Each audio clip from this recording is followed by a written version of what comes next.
Hello student, आपका स्वागत है अल्फा इंस्टीट्यूट में। हम लोग आज क्या करने वाले बच्चों, इसमें जितने मोस्ट इंपॉर्टेंट है आज, इसके पहले हम लोग क्लास में कितने पढ़े थे, हम लोग 1 से 8 तक पढ़ लिए थे। अब उसके बाद जो बचा था चैप्टर, ठीक है, 9 to 16 चैप्टर, ठीक है, 9 to 16 चैप्टर जितने भी इसके इंपॉर्टेंट डायग्राम होंगे वो सभी हम लोग पढ़ने वाले हैं। तो रेडी हो? बताओ, इस क्लास में हम लोग जितने भी इंपॉर्टेंट डायग्राम होंगे, ठीक है, 9 से 16 तक, कितने 9 से 16 तक डायग्राम जितने भी होंगे, ठीक है, 9 to 16 जितने भी इंपॉर्टेंट मोस्ट इंपॉर्टेंट डायग्राम होंगे, फिगर होगा, स्ट्रक्चर होगा, जितने भी होंगे हम लोग सारे सब पढ़ने वाले हैं। तो सब लोग रेडी हो जाओ, ठीक है, क्लियर है? बताओ, स्टार्ट करें हम लोग, ठीक है। तो देखते हैं बच्चों, पहला हमारा डायग्राम क्या है, ठीक है, पहला डायग्राम दिखा, बताओ। देखो पहला डायग्राम हमारा क्या दिया है, पीबीआर 322, ठीक है, बहुत बार सुना होगा पीबीआर 322 रखा क्यों है। तो ये हमारा क्या होता है बच्चों, ये एक तरह से बता दो, ये जो प्लाज्मिड होता है हमारा, तो एक क्या होता है, एक डीएनए अणु ही होता है। क्या होता है, एक डीएनए अणु होता है, छोटा डीएनए अणु होता है। और ये क्या होता है, जो बैक्टीरिया, जो जीवाणु होता है, उसमें एक गोल होता है, उसमें पहले से ही पाया जाता है। और इसमें जो होता है, पूरा मैंने अच्छे से उसका नाम और सब लिख रखा है। इसमें देखो क्या क्या नाम लिखा है, एक बार वो भी देख लो। वहां पे पहले लिखा तुम्हारा क्या है, विदलन, इस तरह से क्लीवेज साइड बोलते हैं, जहां से वो विदलन मतलब टूटता है, ठीक है। उसके बाद तुम्हारे जितने भी उसमें सारे एंजाइम का नाम दे रखा है। उसके बाद तुम्हारा दिया है क्या, विभिन्न आवश्यकताओं, ठीक है, विभिन्न आवश्यक विशेषताओं, विदलन एंजाइम के आक्रमण स्थलों को दर्शाती हुई, जितने भी वहां से टूटने हैं, जहां से जौन सा एंजाइम यूज होता है, उसमें जितने भी सारे पॉइंट यूज होते हैं, सारे उसमें दे रखा है। क्लियर है? बताओ, मैं बस डायग्राम बता रही हूँ, ठीक, उसके बारे में नहीं बता रहा है, बस डायग्राम मैं बता रही हूँ, ठीक है। इस क्लास में बस हम लोग डायग्राम का नाम देखेंगे, कौन सा डायग्राम है और ये कितनी बार पूछ रखा है, ठीक है। बहुत इंपॉर्टेंट है बच्चों, पढ़ लेना इसको, ठीक है। और ज्यादा डायग्राम नहीं आते 9 से 16, इसके पहले भी इसके पहले वाले क्लास में बहुत सारे डायग्राम मैंने बता रखे हैं, और उसको भी देख लेना और इसके भी देख लेना। तो एग्जाम के पहले जरूर पढ़ के जाना। अब देखते हैं बच्चों अगला डायग्राम क्या है, ठीक है। नेक्स्ट डायग्राम देखते हैं हमारा क्या है, ठीक है।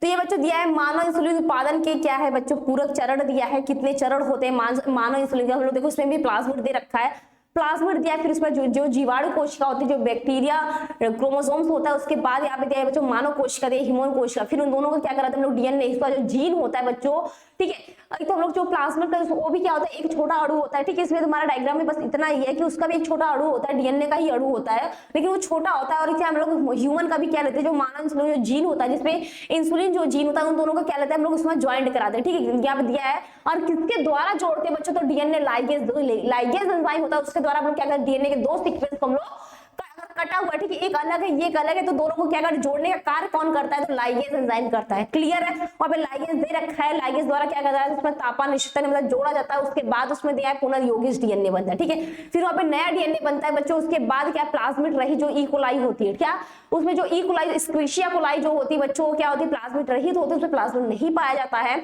उसके बाद क्या होता है, पुनर्योगी जो डीएनए का रेप्लिकेशन होता है, द्विगुणन होता है। उसके बाद ये क्या करती है, किण्वन में क्या करती है, अभिक्रिया करते हैं, जीवाणुओं के पुंज होता है, ठीक है। उसके बाद हमारा क्या, पुनर्योगी क्या, इंसुलिन का फॉर्मेशन हो जाता है। इंसुलिन कैसे तैयार करते हैं बच्चों, ऐसे ही तैयार किया जाता है इंसुलिन। जो मानव में इंसुलिन क्यों यूज, जो बच्चों शुगर की जो बीमारी होती है, ठीक है, शुगर जो पेशेंट होते हैं उनको किसका वैक्सीन, तो उनको इंसुलिन ही चढ़ाया जाता है, ठीक है।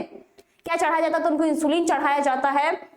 और इंसुलिन कैसे बनता है ये इसमें दे रखा है। ऐसा मत सोचना कि बस डायग्राम दे देगा कि इंसुलिन का डायग्राम, ऐसा नहीं, तो उसके बारे में पूछता है, उसका एक एक चरण के बारे में भी लिखना होता है, ठीक है। अब देखिए हमारा अगला डायग्राम क्या है, बताओ। अब देखते हैं बच्चों नेक्स्ट फिगर क्या है, नेक्स्ट डायग्राम हमारा क्या है। देखो दिया तुम्हारा नेक्स्ट डायग्राम तुम्हारा क्या देखा है, पुंज की जो जीन होती है, ठीक है। इसमें दिख रहा है तुम लोग को सही, SCID, ठीक है। या तो बोल सकते हैं जीनी का उपचार क्या होता है, या तो बोल सकते बच्चों इसका जो डायग्राम है, ठीक है, इसका जो डायग्राम दे रखा है, इसका एकदम बोल सकते हैं एक तरह से,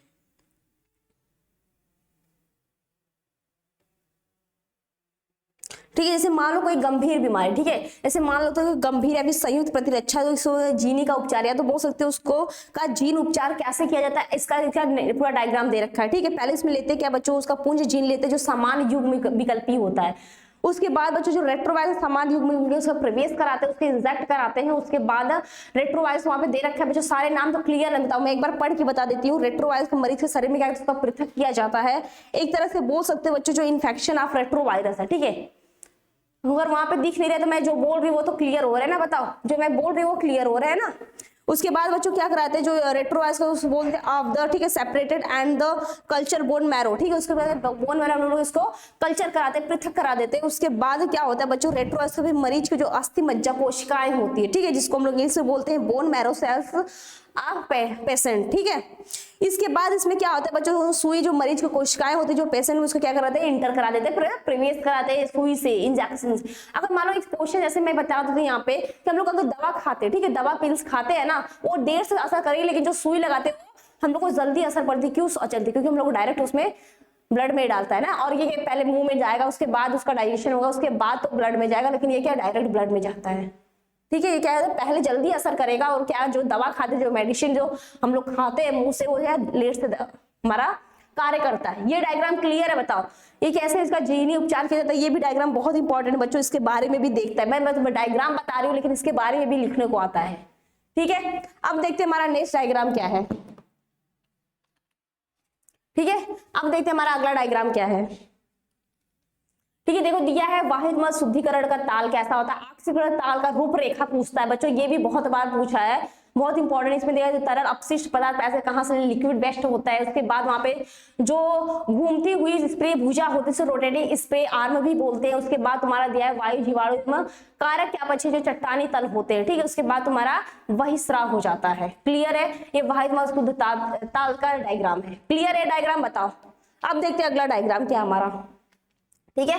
तो ये तुम्हारा जय गैस संयंत्र का तुम्हारा डायग्राम, इसमें सारे तुम्हारे नाम दे रखा है, कैसे हम लोग गोबर गैस से बनाते हैं, मैथेन गैस। उसमें ऐसा मत सोचना कि गोबर गैस में बस सिर्फ मैथेन गैस ही पाई जाती है, उसमें बहुत सारी गैसें पाई जाती है, ठीक है।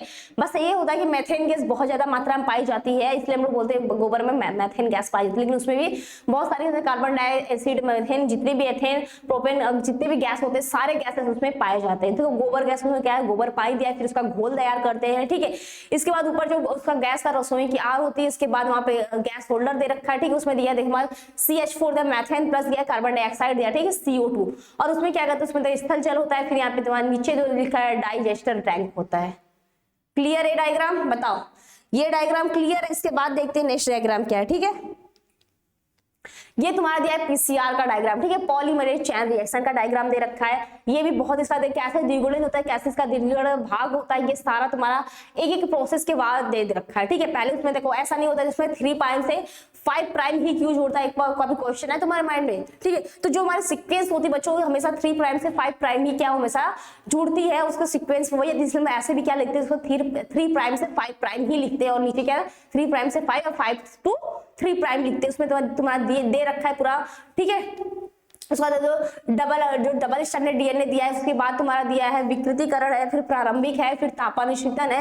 ये तुम्हारा दिया है पॉलीमरेज श्रृंखला की अभिक्रिया, ठीक है। उसका प्रत्येक चक्र में जो 3 चरण होते हैं, ठीक है। कौन कौन सा चक्र तुम्हारा विकृतीकरण है, प्रारंभिक तापानुशीतन है, फिर उत्क्रमों का जो प्रचार देखा, ठीक है। सारा ये डायग्राम तुम्हारा क्लियर है? बताओ ये डायग्राम क्लियर है? कैसे कैसे उसका दे रखा है, तो एक बार प्लीज सब लोग उसको पूरा अच्छे से डायग्राम तो देख के जाना, इसके बारे में पढ़ लेना। मैं डायग्राम बता रही हूँ, लेकिन इसके बारे में भी अच्छे से पढ़ लेना, ठीक है।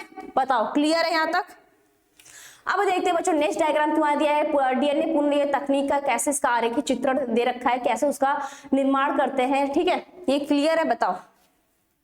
ये तुम्हारे लास्ट डायग्राम है, ठीक है। ये तुम्हारे लास्ट डायग्राम है इसका, इसके बारे में मैं तुम लोग को बता देती हूँ, ठीक है। तो इसमें पहले क्या दिया है बच्चों, केंद्र दे रखा है, उसके बाद उसमें जो जीवाणु गुणसूत्र, ठीक है, बैक्टीरियल क्रोमोसोम से लिया है। उसके बाद उसी में क्या प्लाज्मिड, ठीक है। प्लाज्मिड का यूं बच्चों देखो सब जगह कर रहा है, उसका द्विगुणन कैसे करा है, उसमें एक केंद्र तो अलग लिया, उसमें भी डीएनए होते हैं, ठीक है। और जो प्लाज्मिड होता है ये भी क्या होता है, एक छोटा डीएनए अणु होता है। देखो प्लाज्मिड ये मत समझना कि कुछ अलग चीजें होती है, लेकिन वो भी क्या होता है, जो प्लाज्मिड हमारा होता है वो भी एक डीएनए छोटे अणु होता है, ठीक है। इसके बाद इसमें क्या होता है, प्लाज्मिड जो वाहक होती है, ठीक है, डीएनए होता है, इसमें मतलब वेक्टर डीएनए होते हैं।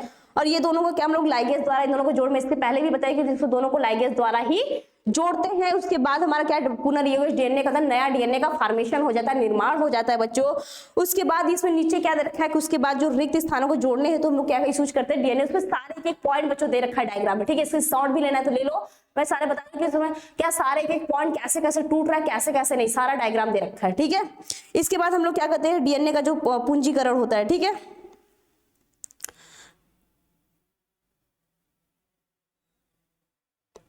उसके बाद तुम्हारा देखो दिया है तुम्हारा किसका फॉर्मेशन आता है, पोषक कोशिका का बहुगण। नीचे लिखा है तुम्हारा, अगर दिख नहीं तो मैं बोल दी, नीचे लिखा है तुम्हारा पोषक कोशिका का बहुगण। फिर हमारा ये हो जाता है पुनर्जीवित डीएनए तकनीक का आरेखा चित्रण। क्लियर है बच्चों? यहाँ तक हम लोग क्या कहते हैं, क्लास ओवर करते हैं। सारे डायग्राम क्लियर है?